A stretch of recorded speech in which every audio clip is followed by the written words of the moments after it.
Oke,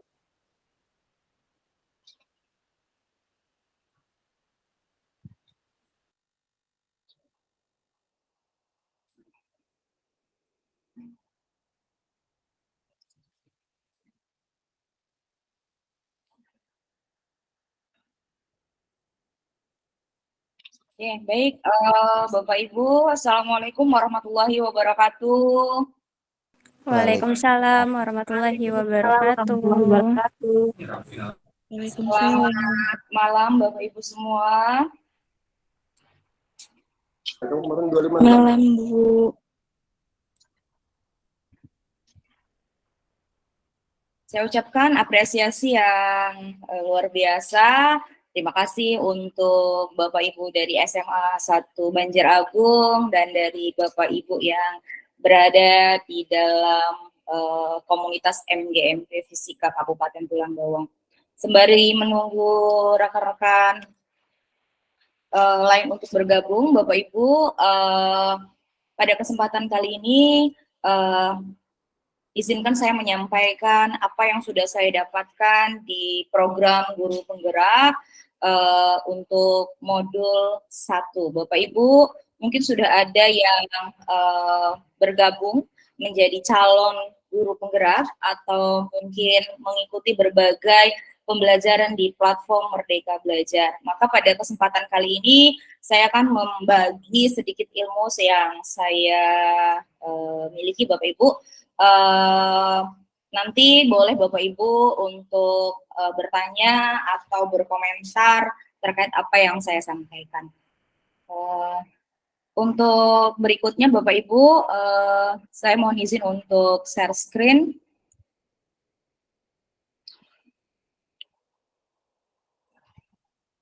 Ya.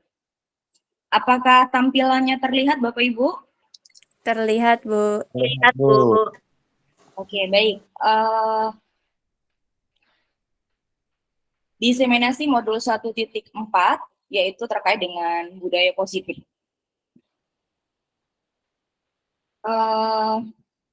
Pada modul 1.4 pada program Guru Penggerak Bapak Ibu mengadopsi pemikiran yang digawangi oleh Bapak Pendidikan Indonesia yaitu Ki Hajar Dewantara. Menurut KHD, pendidikan adalah menuntun segala kodrat yang ada pada anak-anak agar mereka dapat mencapai keselamatan dan kebahagiaan yang setinggi-tingginya baik sebagai manusia maupun sebagai anggota masyarakat. Oleh sebab itu, pendidikan itu hanya dapat menuntun tumbuh atau hidupnya kekuatan kodrat yang ada pada anak agar dapat memperbaiki lakunya bukan dasarnya, dan tumbuh kekuatan kodrat anak-anak. Ini Bapak Ibu analisisnya biasanya kita sering mendapat analogi bahwa layaknya kita seorang petani gitu Bapak Ibu. Kita tidak bisa sebagai seorang guru membuat padi misalkan itu menjadi baik sesuai dengan keinginan kita. Yang bisa kita lakukan adalah kita hanya bisa mengolah lahannya, memberi pupuk yang baik, pengairan yang baik. Masalah hasilnya kita tidak bisa menentukan bagaimana gitu ya. Maka layaknya guru kita pun sama, kita hanya menuntun kepada siswa kita gitu kan. Ini pun saya juga berproses Bapak Ibu gitu kan ya, bahwa dengan anak didik kita termasuk anak kita sendiri gitu ya. Kalau Bapak Ibu yang belum punya anak mungkin nanti akan punya anak gitu ya, kebetulan saya sudah punya anak, tidak bisa menginginkan anak sesuai dengan keinginan kita hanya bisa mengarahkan.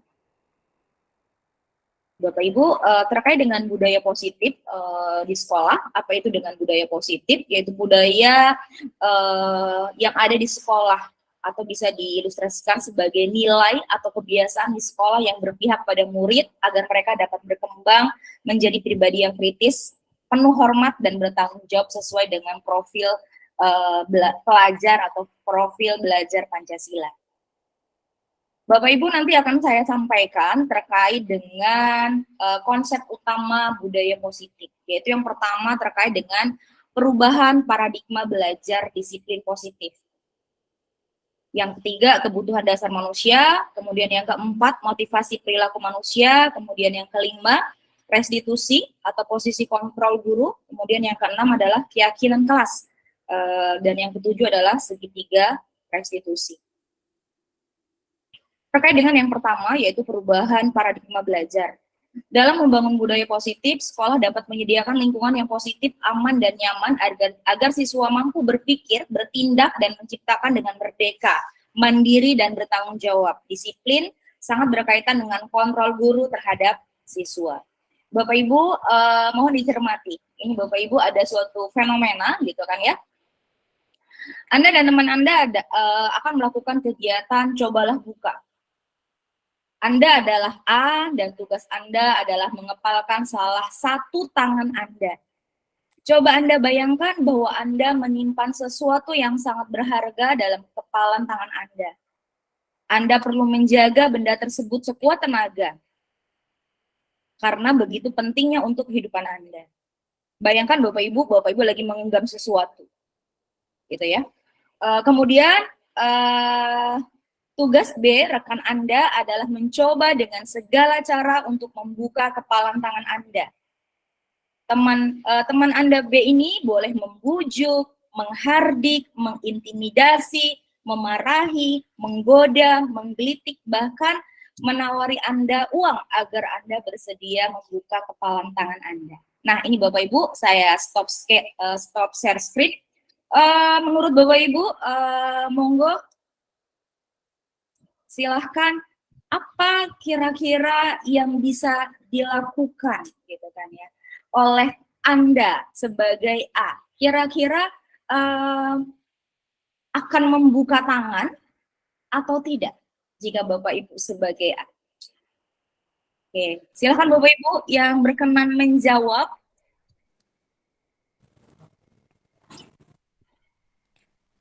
Izin menjawab, Bu Novi. Oh ya, silahkan Ibu Zara. Kalau itu sesuatu yang berharga, harusnya mau digunakan dengan cara apapun, itu nggak akan dikasih. Mau itu digelitik, mau itu diintimidasi, dan sebagainya, harusnya kepalan tangannya nggak dibuka. Seperti itu, Bu. Oke, terima kasih Bu Zara. Bagaimana dengan ibu-ibu, ibu guru yang lain atau Bapak Badri?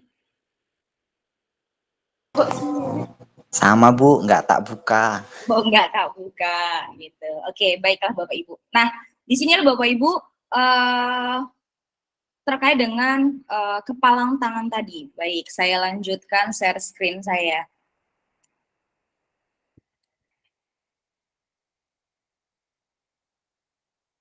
Ya, ini nanti akan kita pelajari di teori kontrol Bapak Ibu ya. Ini adalah sebagai pemantik gitu kan. Seberapapun orang mencoba gitu ya, mencoba untuk membujuk si A gitu ya. Ini bisa jadi kita, bisa jadi siswa Bapak Ibu, bahwa ketika dia membuka ataupun tidak membuka, keputusan terbesarnya adalah berada pada A. Kalau A itu kita, berarti keputusan terbesarnya adalah kita sendiri. Kalau A ini adalah siswa kita, keputusan terbesar adalah siswa kita, jadi bukan orang lain. Ini terkait dengan posisi kontrol. Dari sini kita bisa ketahui Bapak Ibu bahwa kontrol itu berada pada diri sendiri, bukan orang lain. Seberapapun orang itu membujuknya, atau bahkan diberi iming-iming penghargaan berupa hadiah atau uang, gitu kan. Andai pun dia membuka, berarti keinginannya adalah tetap dari dalam. Itu yang nanti bisa kita terapkan terhadap siswa kita. Bagaimanapun kita memotivasi anak-anak kita, bagaimanapun kita menghardik anak-anak kita, ketika mereka tidak mau membuka genggaman tangan mereka, ya tetap nggak mau Bapak Ibu, gitu kan. Bagaimana mereka akan berubah gitu kan, kalau mereka tidak punya motivasi dari dalam dirinya, gitu ya Bapak Ibu. Nah, ini Bapak Ibu terkait dengan perubahan paradigma belajar, nanti akan membahas terkait dengan teori kontrol atau ilusi kontrol oleh Dr. William Glasser. di sini sebuah ilusi bahwa guru mengontrol murid. Kita sebagai guru, Bapak Ibu, posisinya kita sebagai guru terkadang merasa berperan penuh. Kitalah yang mengontrol murid seutuhnya. Itu yang perlu kita benahi bersama, Bapak Ibu, gitu tadi ya. Bahwa kita tidak bisa mengontrol murid. Yang bisa mengontrol murid sebenarnya jiwanya sendiri, dirinya sendiri. Terkait dengan ini tadi, terkait dengan mengontrol murid tadi bisa saya ibaratkan dengan kepala tangan tadi, Bapak Ibu. Kemudian ilusi bahwa semua penguatan positif efektif dan bermanfaat gitu ya. Kemudian ilusi bahwa kritik dan saran ini membuat orang merasa bersalah dapat menguatkan karakter. Kemudian ilusi bahwa orang dewasa memiliki hak untuk memaksa. Sebuah ilusi-ilusi ini yang tidak sepenuhnya benar, Bapak Ibu. Bahkan terkadang banyak salahnya gitu terkait dengan teori kontrol yang dikemukakan oleh William Glasser. Ya, Bapak Ibu. Nah, berikutnya adalah terkait dengan budaya positif. Yang kedua yaitu tentang disiplin positif. Berbicara disiplin, disiplin itu berasal dari bahasa Latin yang disiplina, yang artinya belajar. Mana asal dari kata ini berkonotasi dengan disiplin diri dari murid-murid Socrates dan Plato. Disiplin diri membuat orang menggali potensinya menuju sebuah tujuan, apa yang dia hargai. Kemudian dalam budaya kita, makna kata disiplin dimaknai menjadi sesuatu yang dilakukan seseorang pada orang lain untuk mendapatkan kepatuhan. Kita cenderung menghubungkan kata disiplin dengan ketidaknyamanan. Bapak Ibu, tanyakan pada diri kita masing-masing gitu kan ya, benarkah gitu kan ya, bahwa disiplin ini bisa berarti ketidaknyamanan gitu kan ya. Ya. Disiplin merupakan kemauan untuk memerintah diri dalam mengontrol dan menguasai diri untuk memilih tindakan yang mengacu pada nilai-nilai yang kita hargai dengan penuh tanggung jawab tanpa terperintah orang lain. Nilai-nilai yang kita hargai adalah nilai kebajikan atau sifat positif manusia, mohon maaf tipe Bapak Ibu, yang merupakan tujuan mulia yang ingin dicapai setiap individu, yaitu nilai-nilai dalam profil pelajar Pancasila. Kemudian berikutnya adalah setelah disiplin positif terkait dengan budaya positif yang akan kita bahas, yang ketiga adalah kebutuhan dasar manusia. Ini Bapak Ibu ada sebuah diagram lingkaran katakanlah, bahwa kebutuhan dasar manusia di sini ada 5 gitu ya, yaitu terkait dengan ada tanda love gitu ya, kasih sayang, kemudian fun, kesenangan, kemudian survival itu kebutuhan yang paling mendasar yaitu bertahan hidup, kemudian kebutuhan freedom, kebebasan atau kekuatan. Ini Bapak Ibu terkait dengan kebutuhan dasar manusia. Nah, ini Bapak Ibu terkait dengan kebutuhan dasar manusia, beberapa yang sering kita temui di sekolah ini Bapak Ibu. Ini saya ambil contoh terkait dengan bisa dibaca Bapak Ibu sambil mohon maaf saya untuk mendengarkan azan sebentar Bapak Ibu sambil Bapak Ibu baca.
Oke, Bapak Ibu, alhamdulillah azannya sudah selesai.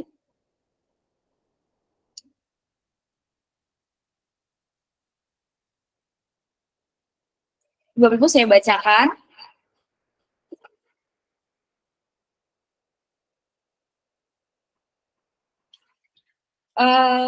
Pak Huri adalah guru wali kelas 3A di SD Merdeka. Sedang bingung menghadapi ulah salah satu murid di kelasnya, yaitu Dika. Beberapa anak di kelas 3A telah datang pada Pak Huri dan mengeluhkan Dika yang seringkali meminta bekal makan siang mereka dengan paksa. Jika Anda menghadapi situasi seperti Pak Huri, apa yang akan Anda lakukan? Menurut Anda, kira-kira alasan Dika melakukan hal itu? Ini Bapak Ibu, kalau di SD, kalau mungkin ini di SMA pasti lebih kompleks gitu ya. Nah Bapak Ibu, ketika kasusnya Dika ini kita kaitkan dengan kebutuhan dasar manusia gitu ya, ketika dia sering mengambil makanan atau bekal makan siang teman-temannya secara paksa, kira-kira menurut Bapak Ibu gitu ya, apakah yang sebenarnya Dika butuhkan? Apakah memang dia kelaparan gitu kan, yaitu survival gitu kan, memenuhi kebutuhan dasar hidupnya, atau memang dia fun aja, seneng aja gitu kan ya, atau dia memang butuh kasih sayang, atau dia mau menunjukkan dia punya power, atau dia memang lagi menunjukkan bahwa dia bebas, menunjukkan ketidaksenangannya pada siapapun. Oke Bapak Ibu, menurut Bapak Ibu apa sebenarnya yang Dika butuhkan dan apa yang harusnya Bapak Ibu lakukan sebagai Pak Huri? Monggo Bapak Ibu, kira-kira Bapak Ibu akan berpendapat yang mana nih? Dika butuh yang mana? Oke, silahkan Bapak Ibu. Mohon izin Bu Novi memberi pendapat. Oke, terima kasih. Silahkan Ibu Salma. Kalau menurut saya alasannya tadi kalau terkait dengan kebutuhan itu tadi menurut saya lebih ke kasih sayang, membutuhkan kasih sayang. Boleh jadi alasan Dika melakukan itu mencari perhatian. Nah, apa yang saya lakukan jika saya sebagai Pak Huri, yang pertama saya lakukan tentu menanyakan alasannya. Selanjutnya apabila dia sudah memberitahu, ya kita kasih teguran dan kita kasih arahan. Seperti itu Bu Novi. Oke, terima kasih. Jadi menurut Bu Salma, dia butuh kasih sayang ya, perhatian ya. Oke, silahkan Bapak Ibu, mungkin ada pendapat yang berbeda. Tambahan, Bu. Oke, dari siapa? Ibu Zara ya? Iya, Ibu. Sebenarnya ini bergantung sudut pandang sih, Bu. Tapi kalau saya pribadi bisa jadi si Dika tersebut itu sebenarnya lagi survive, sebenarnya emang lagi kelaparan. Cuman mungkin caranya nggak tepat. Bisa jadi juga dia perlu kasih sayang, sehingga dia berbuat seperti itu kepada teman-temannya. Terus kalau misalnya saya di posisi Pak Huri, ya saya akan manggil si Dika tersebut, kemudian menanyakan alasannya kenapa dia kok minta makanan sama teman-temannya atau maksa minta makanan sama temannya tersebut. Terima kasih. Oke, terima kasih. Ada lagi Bapak Ibu yang mau berpendapat? Jadi Menambah ya, silakan. Bu siapa? Monica Bu Novi. Ya, Bu Momon. Oke, kalau menurut saya Dika ini kurang kasih sayang dari orang tuanya, di mana orang tuanya kurang peka, kurang peduli terhadap anaknya. Jikalau dia berada di kelas 3, waktu di sekolahnya lebih lama, harusnya dilebihkan uang sangunya, dia kekurangan uang sangu, atau memang dia tidak dibekali dari rumah. Jadi kurangnya perhatian dari keluarga, terutama peran ibu, begitu Bu Novi. Atau bisa jadi untuk anak kelas 3 biasanya unjuk kekuatan, power. Siapa yang lebih jago di kelas, seperti itu Bu Novi. Bisa jadi dari orang tua atau dari gurunya. Tidak dapat perhatian dari orang tua, bisa jadi dia cari perhatian melalui guru, begitu Bu Novi. Terima kasih. Oke, terima kasih Ibu Monica. Luar biasa sekali Bapak Ibu. Ya, betul sekali. Jadi memang ada beberapa sudut pandang sih, betul ya. Kita lihat Bapak Ibu di bawahnya.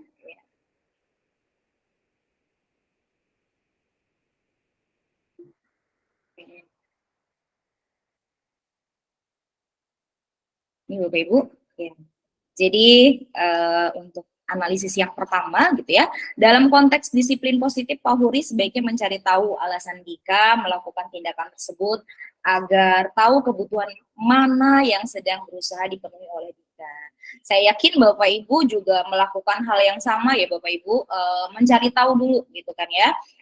Apakah kemungkinan yang pertama memang Dika tadi itu kelaparan gitu ya, benar kata Bu Monica gitu kan ya.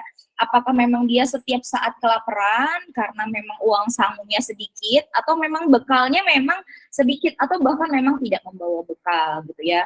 Berarti emang dia benar-benar lapar, sehingga di sini dikatakan bahwa analisisnya Dika lapar dan orang tuanya tidak membawakan bekal makan siang gitu kan ya, bisa jadi membawakan tetapi tidak cukup. Ketika memang berarti Dika memang dia kebutuhannya adalah survival. Kemudian kemungkinan yang kedua gitu ya, teman Dika jadi perhatikan Dika gitu kan. Sorry, ini saya salah nulis Bapak Ibu. Jadi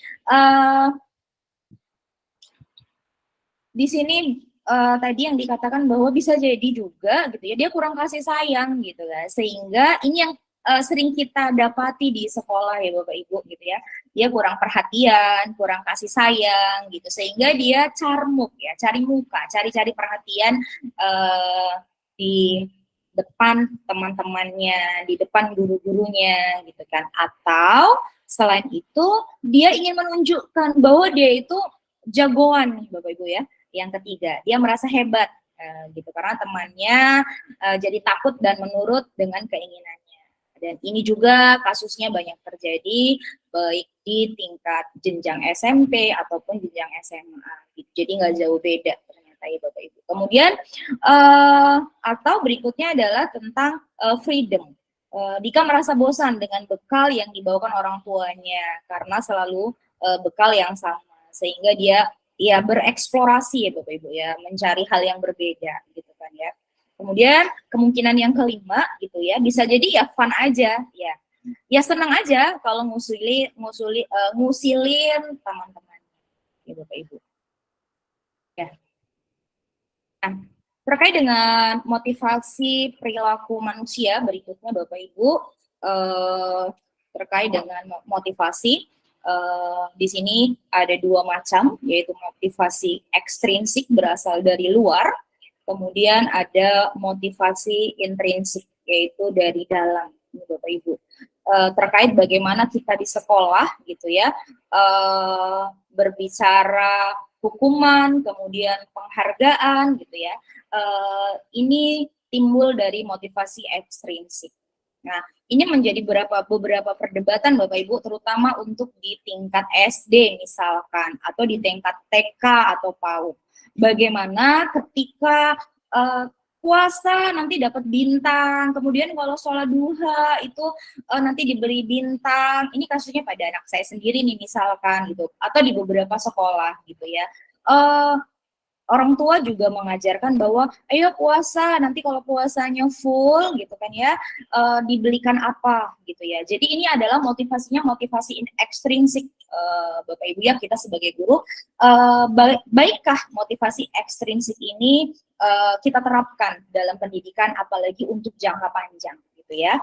Nah, berikutnya ada kalau motivasi ekstrinsik berarti ada motivasi intrinsik, yaitu menjadi orang yang memang menghargai diri sendiri dengan nilai-nilai yang mereka percaya.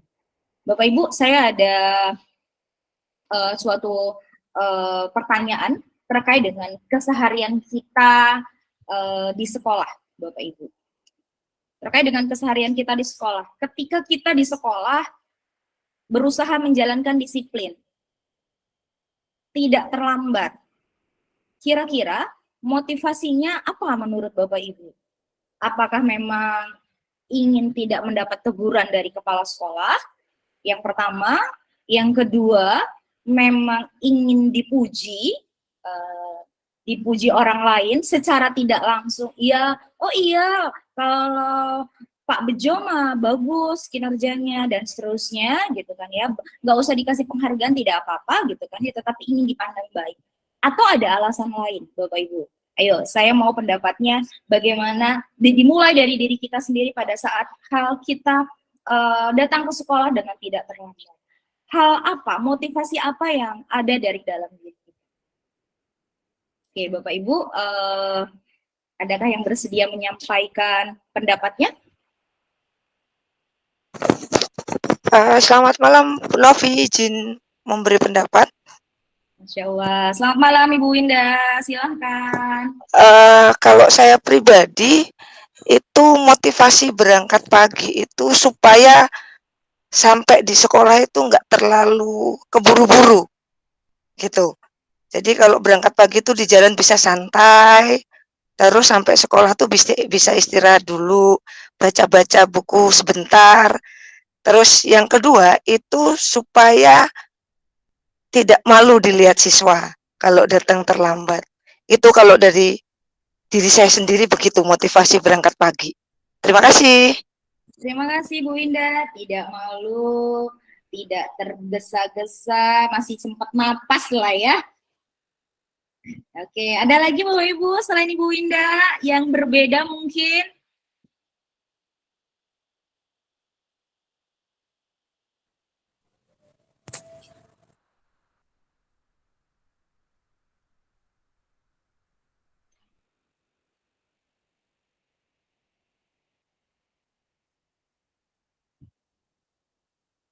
Halo.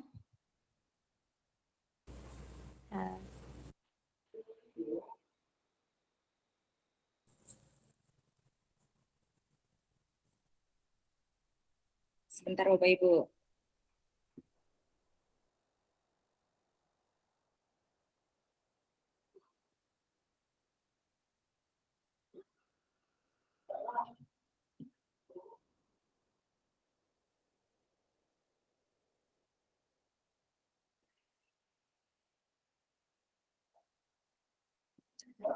Oke Bapak Ibu, ada lagi yang mau berpendapat atau sama dengan Bu Winda mungkin ya?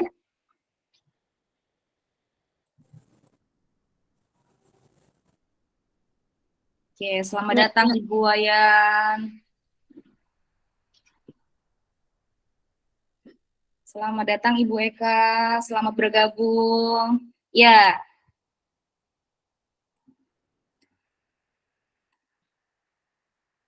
Oke, baik. Tadi alasan dari Bu Winda. Terima kasih Bu Winda terkait dengan penerapan disiplin yang kita lakukan dalam kehidupan sehari-hari. Menurut Bu Winda, ya supaya tidak terburu-buru, ada jeda waktu sebelum masuk ke kelas gitu ya, dan tidak malu dengan murid kita gitu ya. Nah, tidak malu dengan murid kita berarti setidaknya kita bisa memberi contoh ya Bapak Ibu ya. Nah, di sini Bapak Ibu langsung kita kaitkan. Langsung saya kaitkan ke motivasinya. Apakah motivasi yang kita lakukan gitu ya ketika kita melakukan disiplin tadi gitu kan ya, apakah memang benar dari dalam diri kita secara pribadi gitu kan ya, karena kita memang menjunjung tinggi bahwa disiplin ini adalah hal yang memang menjadi tanggung jawab kita sebagai seorang guru, pengingat buat kita masing-masing gitu kan ya, bahwa kita ini menjadi seorang model yang digugu, yang ditiru gitu kan ya. Maka motivasinya tentu saja bukan dari orang lain tetapi dari dalam diri sendiri. Itu ya Bapak Ibu terkait dengan penerapan disiplin. Nah, setelah penerapan disiplin di sekolah, ini Bapak Ibu, terkait dengan saya akan bahas terkait dengan perbedaan hukuman, konsekuensi, dan restitusi. Bapak Ibu, terkait dengan hukuman, ya, ini sering saya sendiri nggak usah jauh-jauh gitu ya, kita memberi hukuman kepada siswa kita gitu kan ya. Padahal tujuan kita itu sebenarnya baik, tetapi tujuan baik itu gitu ya belum tentu disikapi baik Bapak Ibu gitu kan ya. Nah di sini kalau hukuman itu tidak terencana atau secara tiba-tiba, murid tidak tahu apa yang akan terjadi atau tidak dilibatkan, kemudian bersifat satu arah, kemudian berupa hukuman fisik atau psikis. Nah kemudian yang berikutnya adalah konsekuensi. Ya, kalau konsekuensi ini sudah terencana Bapak Ibu, kemudian adanya kesepakatan. Murid tetap dibuat tidak nyaman, sikap guru selalu memonitor. Kemudian, nah ini hal baru yang saya juga baru belajar Bapak Ibu, saya temui ini terus terang di program guru penggerak, yaitu terkait dengan restitusi. Proses menciptakan kondisi bagi murid untuk memperbaiki kesalahan. Atau bisa juga merupakan proses kolaborasi yang mengajarkan murid untuk mencari solusi sendiri. Ini Bapak Ibu, misalkan nih, ketika ada siswa terlambat, kemudian di depan pintu gerbang, gitu kan ya, secara teori kita nanti bisa lihat bahwa masuk yang mana nih, ketika terlambat, siswa ada yang kita suruh berlari, ada yang disuruh membersihkan WC, ada yang disuruh nyapu halaman mungkin. Nah, menurut Bapak Ibu, masuk ke yang mana itu? Hukumankah, konsekuensi, atau restitusi? Yang mana Bapak Ibu? Hukuman, Bu. Ya. Sebentar Bapak Ibu.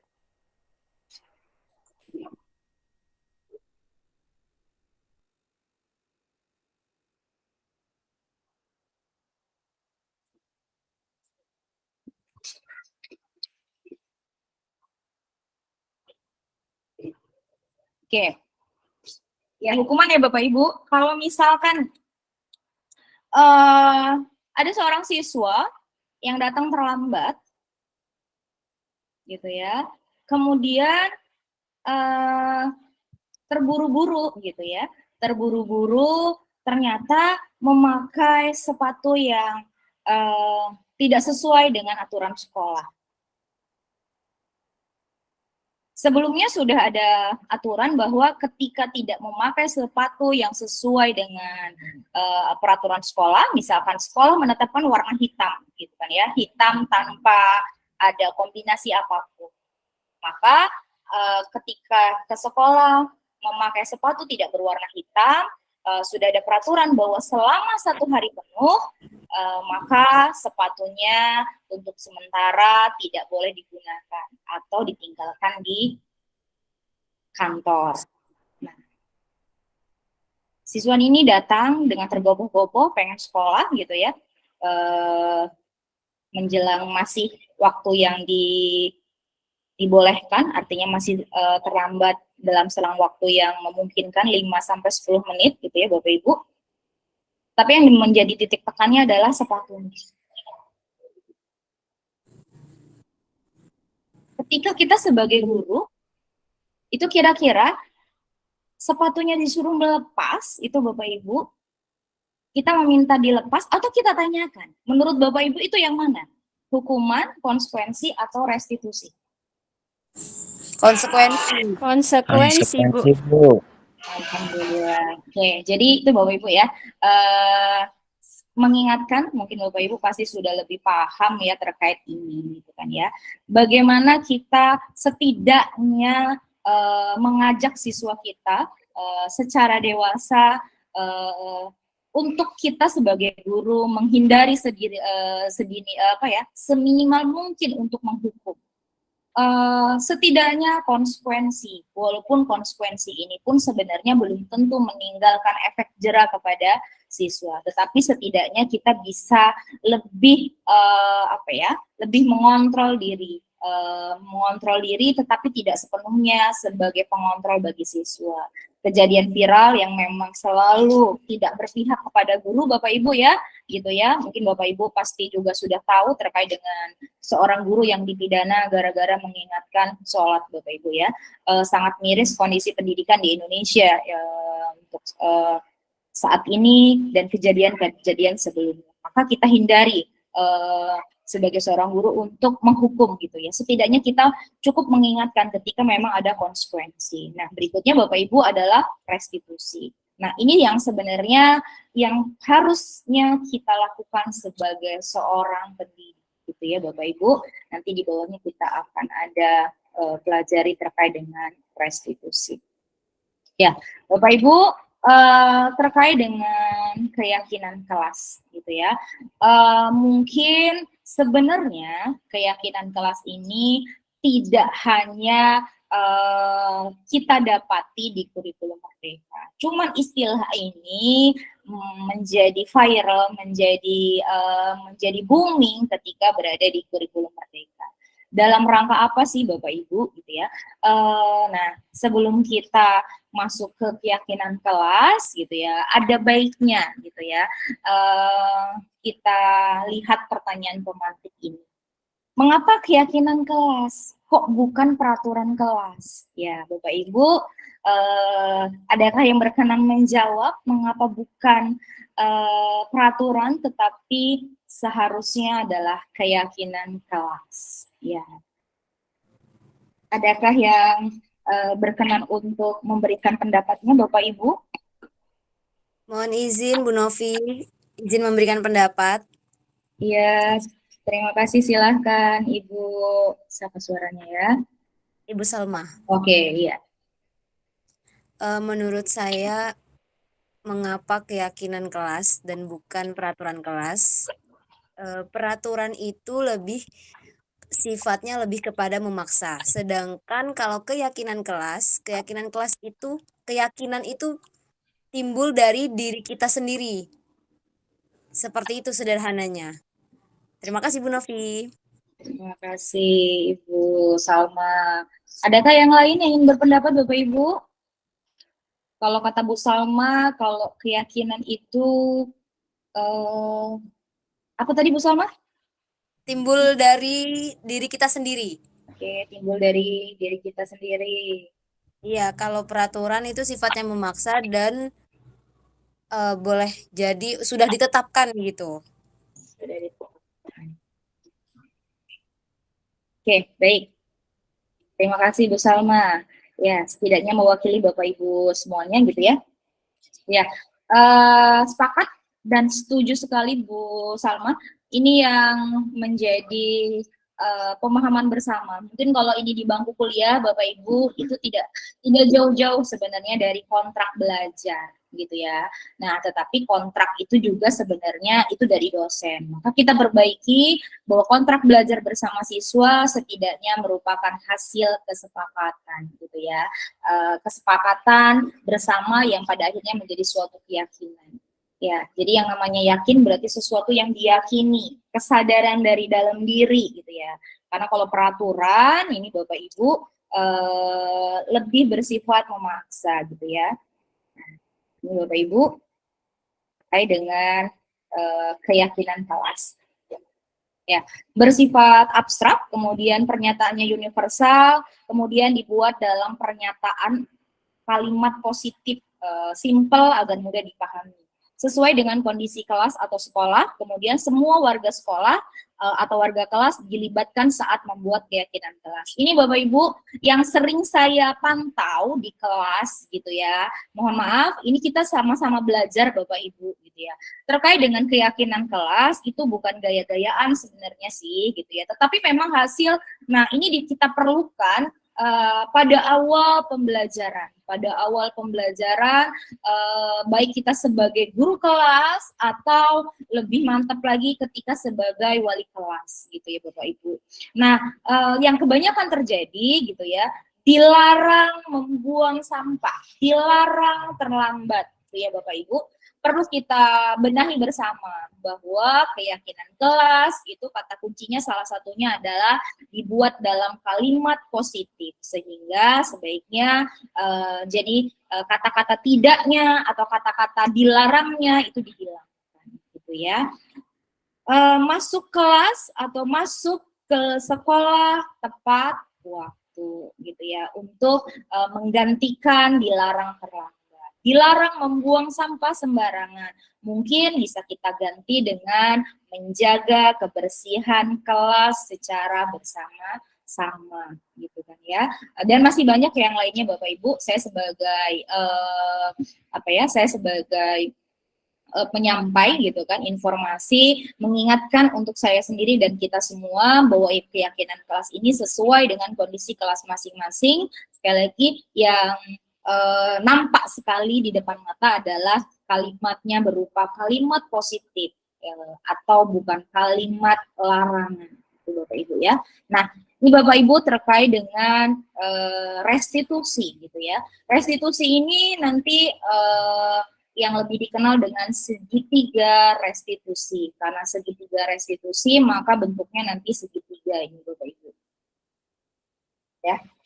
Terkait dengan segitiga restitusi gitu ya. Apa itu sebenarnya segitiga restitusi Bapak Ibu? Yaitu proses dialog antara guru dan murid untuk memperbaiki kesalahan sehingga menghasilkan murid yang memiliki karakter lebih kuat, seperti murid memiliki tujuan, disiplin positif, dan memulihkan dirinya setelah berbuat salah, gitu ya. Langkah-langkahnya itu yang pertama adalah menstabilkan identitas. Ini Bapak Ibu, misalkan ada contoh Bapak Ibu, gitu kan ya. Ketika ada siswa kita yang kebanyakan, mungkin ada seorang, ini satu contoh yang sering terjadi.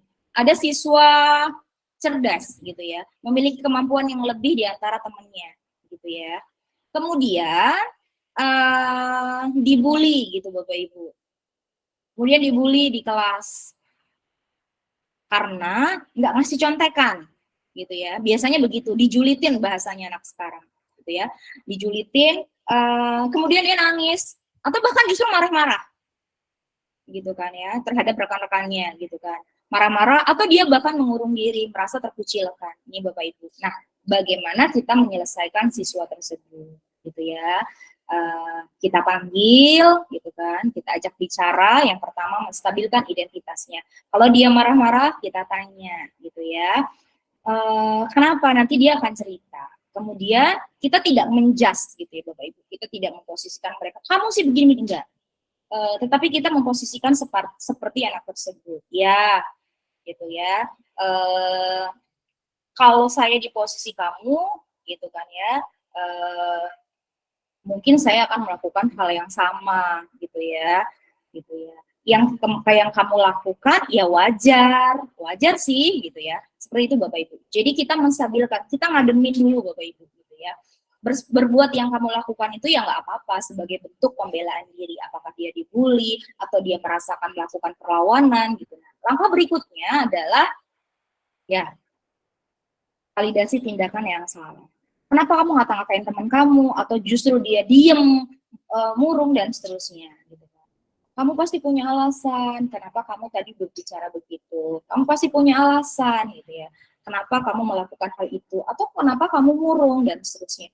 Atau kamu pasti punya alasan, kenapa jawaban kamu bersih banget. Nih Bapak Ibu, saya kemarin habis melakukan praktik segitiga restitusi terhadap salah satu siswa, kebetulan sekolah, kebetulan pada saat setelah melakukan penilaian atau mengoreksi sumatif tengah semester, ada seorang siswa yang benar-benar bersih jawabannya, bahkan nulis nomor saja tidak, ya, nulis jawaban atau tidak, cuman menuliskan nama di bagian depan.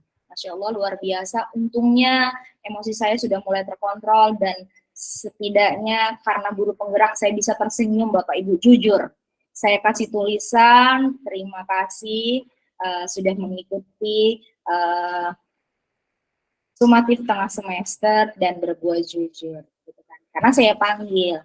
Daripada saya nyontek teman Bu, daripada saya dan seterusnya, jujur. Oke, maka saya katakan tadi ya untuk yang pertama, ya kita hargai gitu ya. Berikutnya, gitu ya, kamu patut bangga karena kamu jujur gitu ya, sehingga kertasnya rapih, tidak ada tulisan apapun gitu ya. Kamu pasti punya alasan, yaitu tadi ya, Bapak Ibu, langkah kedua segitiga restitusi. Atau terhadap siswa yang terlambat gitu ya. Memang berat untuk melakukan tahapan ini Bapak Ibu. Harapan saya guru BK-nya bisa datang nih Bapak Ibu di forum ini gitu ya.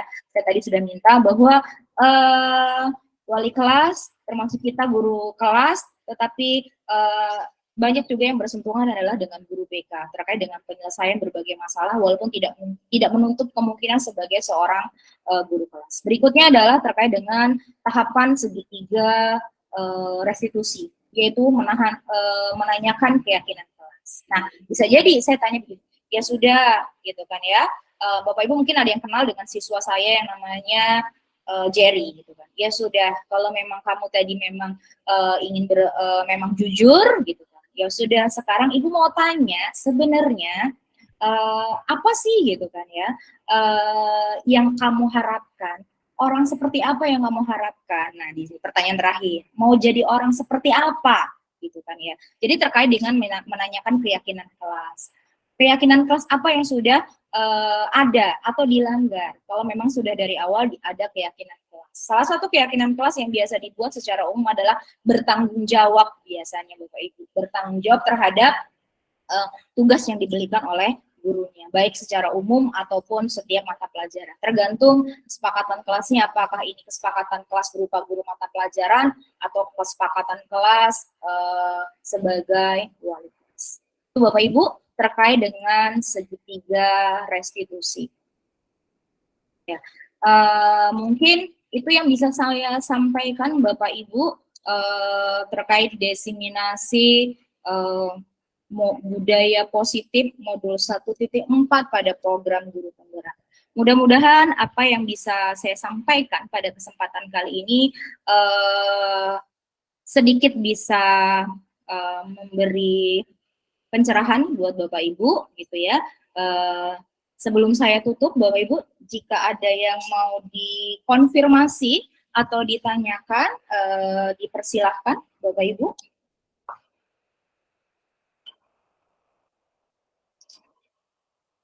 Cukup Bapak Ibu?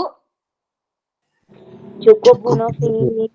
Oke, Cukup, Bu. Bapak Ibu mohon kesediaannya untuk akhir sebelum sesi saya tutup, untuk sekiranya bisa on cam untuk dokumentasi yang sekiranya bisa on cam. Oke. Mohon ditunjukkan Bapak Ibu wajah cantiknya, dan bapaknya cuma satu.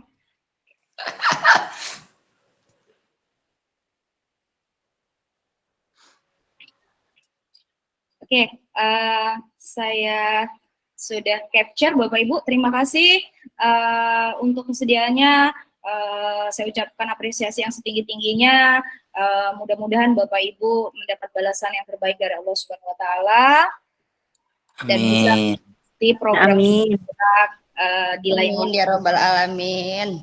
Oke, Bapak Ibu, silahkan boleh untuk undur diri untuk melanjutkan aktivitas atau untuk beristirahat. Untuk besok kembali beristirahat, melanjutkan aktivitas. Sangat bermanfaat Oke. bagi Terima kasih Bu Novi. Terima kasih, Bu. Terima kasih Ibu. Saya yang Terima terima kasih semua Bapak Ibu. Sama-sama Ibu.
Oke, silakan masuk.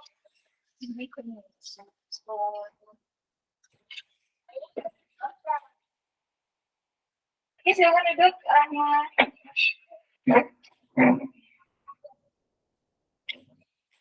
Pelajaran siapa, Rahma? Pelajaran Madaka. Udah izin ya sama Madaka ya? Ya, terima kasih. Jadi ini Ibu mau sedikit berbicara habis ngoreksi sumatif tengah semester. Kalau dulu PTS ya, penilaian tengah semester. Ini Ibu melihat proses kamu di dalam pembelajaran, termasuk siswa yang baik sih, gitu ya, aktif, kemudian bisa juga mengikuti dengan baik. Kok tapi hasilnya kurang pas kan ya, gitu, Rahma. Ini gimana? Coba diceritakan. Mungkin kemarin kan sudah belajar maksimal sih, tapi mungkin kurang maksimal. Jadi, gitu. Berapa lama memang belajarnya tidak maksimal itu, Rahma? Yang malamnya itu ya pagi ada lagi belajar, paginya ada ya nggak apa-apa sih, tapi disyukuri ya, karena ya ibu juga pernah sih dulu sebagai siswa itu mendapatkan nilai yang kurang memuaskan kalau teman-temannya mungkin sudah baik, padahal sudah diupayakan belajar gitu ya, berarti kurang optimal ya, Rahma ya. Dan kamu juga bukan satu-satunya sih sebenarnya mendapatkan nilai kurang baik. Masih banyak yang lebih buruk sebenarnya. Tetapi kalau mau dicari yang lebih baik, ya banyak juga. Harusnya Rahma bisa sih gitu ya, menjadi seperti beberapa rekan yang memang ibu anggap baik gitu, seperti tadi yang ibu bilang di keseharian kamu baik gitu ya, bisa mengikuti proses pembelajaran, tapi mungkin karena sesuatu dan lain hal ya, gitu ya, kurang optimal, kemudian fokus kali ya, Rahma ya. Nah, menurut Rahma, dengan keadaan hasil yang kurang bagus, adakah cara Rahma lakukan supaya nanti baik? Belajar lebih sering gitu. Depannya tidak hanya untuk menjadi sekolah saja, tapi juga di ruangan soalnya di proyek lagi lebih dari hanya soal. Apa fisika aja atau pelajaran lain juga? Ini kan untuk pelajaran lain, tapi harusnya harus dulu. Jadi apakah cuma latihan soal aja, Rahma, untuk tadi supaya nilainya lebih meningkat? Ada cara lain? Ada sih. Mungkin kan tidak semua ada beberapa yang harus saya pahami, bisa dengan teman yang bisa berpaham banyak. Kalau bertanya sama orang, terus mungkin browsing, bisa dengan browsing. Sekarang kan banyak ya medianya, nggak seperti dulu, gitu kan. Satu-satu itu biasanya nanya saya dulu, kalau sekarang benar karena tadi bisa browsing, YouTube boleh, lewat Google boleh, gitu ya. Artinya memang sudah sadar itu. Jadi sebenarnya ada cara lain ya, supaya nanti memang sudah bisa terbuka apa yang harus dilakukan supaya pembelajaran berikutnya mendapatkan hasil yang lebih baik. Kalau prosesnya, ibu sudah nilai kamu baik selama proses pembelajaran. Walaupun tidak semua proses baik memang hasilnya baik ya, tetapi kalau bisa diupayakan baik, tidak gitu ya. Nah, masih ingat keyakinan kelas yang sudah disepakati apa? Masih apa? Yang sudah disepakati. Salah satu ketika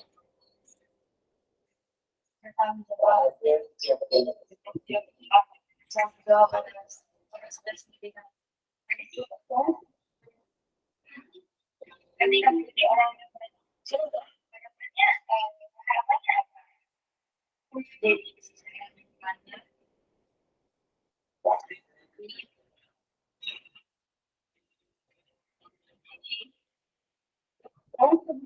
sesuai dengan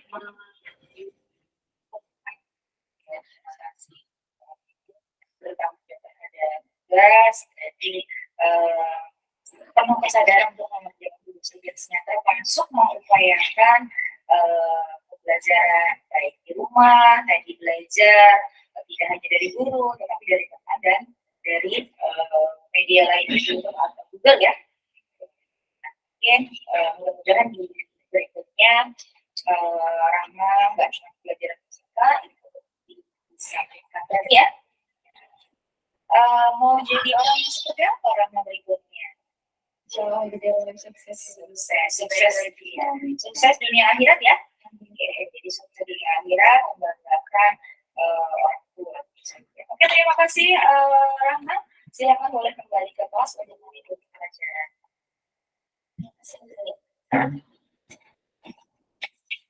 Tapi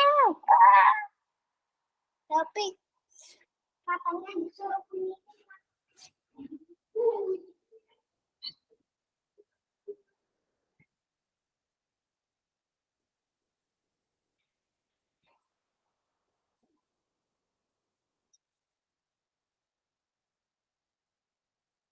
Oke, baik. Itu tadi ya Bapak Ibu, intermezzo.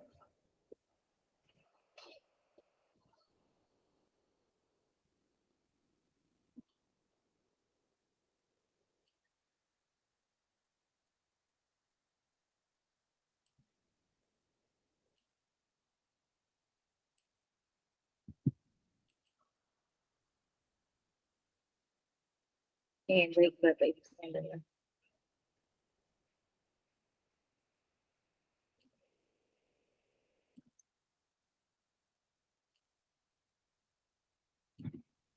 Ya, baik, sekarang adalah panorama terkait dengan keyakinan kelas. Kesepakatan kelas. Ya. Kenapa kesepakatan? Itu bukan peraturan. Ada yang tahu tunjukkan berbicara? Satu berbicara. Kenapa? Berdiri. Ya, Mbak siapa? Saya dari kelas 4. Kenapa kesepakatan kelas? Karena itu kesepakatan tersebut disepakati oleh seluruh anggota kelas. Oke, terima kasih, Mbak. Ya, oke. Terima kasih. Yang lain, kenapa bukan peraturan? Ya, kalau tadi sebutkan. Ada alasan lain?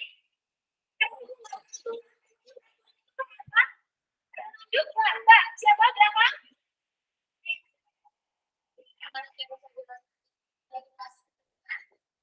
Buat kesepakatan peraturan juga bersama kalau tidak dilakukan atau disepakati secara bersama-sama. Jadi dibuatlah kesepakatan kelas.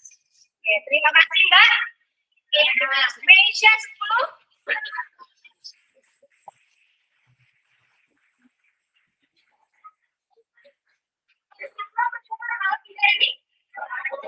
Sepakati satu lagi. Laki-laki nih yang mau bersuara.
Oke, Mbak Rini, terima kasih sudah hadir dan menyaksikan video terkait dengan keyakinan kelas kemarin waktu P5 Mbak Rini. Teman-teman tadi sudah pada izin untuk undur diri Mbak Rini. Boleh Mbak Rini juga untuk undur diri, ini limitnya saya rekam ya Ibu Rini atau Mbak Rini. Oke. Sekali lagi terima kasih untuk bergabung Ibu Rini, mudah-mudahan Allah membalas dengan yang lebih baik. Oke, saya akhiri. Wassalamualaikum warahmatullahi wabarakatuh.